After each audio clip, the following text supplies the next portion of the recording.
What's going on, guys? I'm going to do a recap on my panic dip buy trade on GNUS.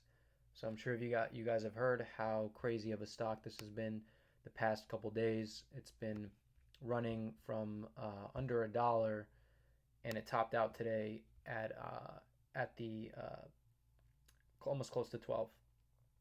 So I didn't actually get to play this yesterday.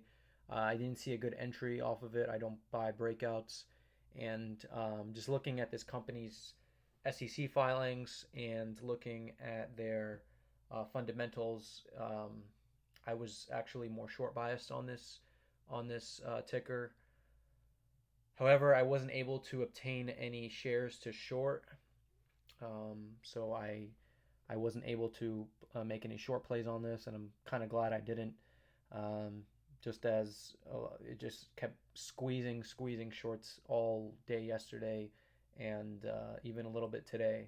So, so one thing that I was looking for is a panic dip buy opportunity on this stock. So one of the plays I'd like to make, and I've been tracking, is dip buying extreme panics.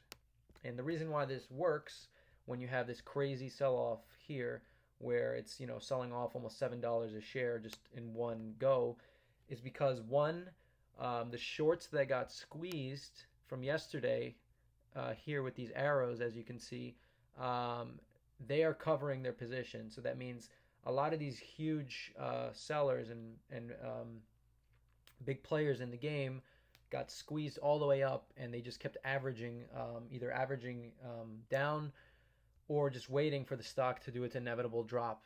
So as soon as they got back to this level where they went short, they're going to have to cover at this level. And what does covering mean? That means they're going to have to start buying back into the stock. So that's going to cause buying volume. So that's one reason why this works.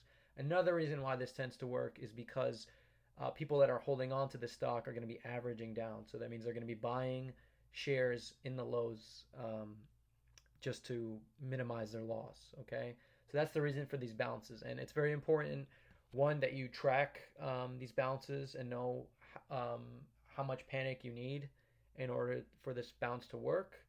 And two, you need to have a good broker with level two. So I didn't record it, but I took this trade on E-Trade because the level two there is a lot better than Thinkorswim. So for these plays, you want to have very good execution, and you want to be reading level two, just to double check that there's buyers coming in, because very often this thing can just come all the way down.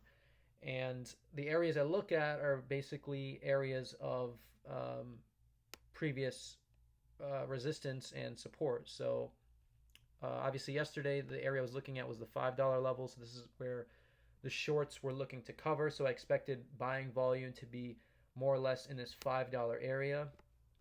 And it's not always very simple and straightforward getting filled with this massive panic and this halt.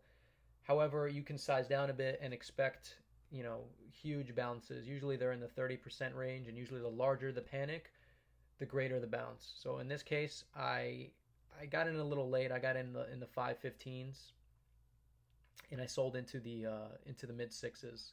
And I entered with half size that I usually take. So I usually enter positions with about $5,000.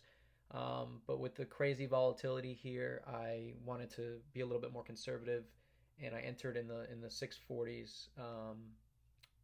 Just a little, just being a little bit conservative with the halts going on. So, nevertheless, I made over $600 on this trade.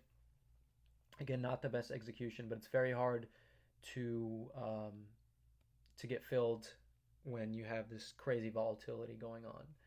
So this is just a strategy that you see going on every couple, maybe once every week or so on these pump and dump stocks. Recently, there was one on TLSS I took advantage of.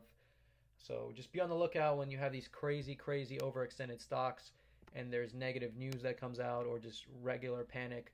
There's going to be some kind of bounce at a support level, and generally you can make 20, 30, 40% on these bounces, as long as you're very careful about how you do it and you're reading level two to make sure that those buyers are coming in. So hope you guys enjoyed this video. Please leave a like and subscribe to the channel for more.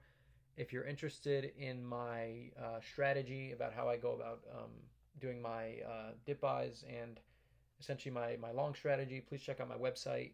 And if you're interested in a chat room service, I'm going to be coming out with one in a couple months, so stay tuned for that.